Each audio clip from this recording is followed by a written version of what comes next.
Hello everyone. Today I am going to explain two different type of bond: inflation index bond and zero coupon bond. Inflation index bond is also known as inflation linked bond. Are fixed income security whose principal value adjusted according to the inflation rate in that period. This type of bond protect the investor from the inflation.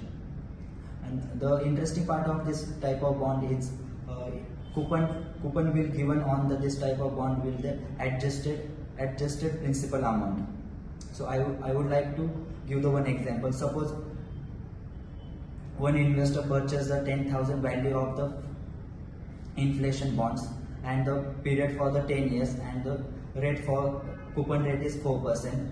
So adjusted principal value is 10,600 and the investor will receive the coupon on that adjusted amount, that is 424 rupees. That's the additional of the 24 rupees from the previous principal value. So second is the zero coupon bond. Zero coupon bond is the type of fixed income security where this type of security do not pay the periodic interest like a traditional bond.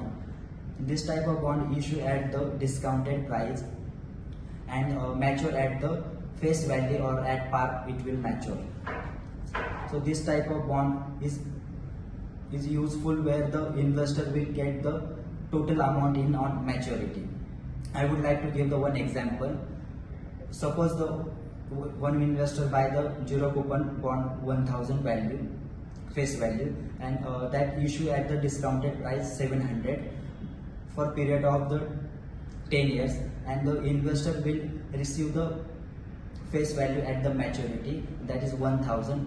He will earn the 300 rupees extra on that this one. This is the 300 rupees is extra from extra is the income for the investor. So it will the benefited for the zero coupon bond. They will earn the 300 rupees extra. That could be, you can say that coupon for that, or that's just earning for that investor. Thank you so much.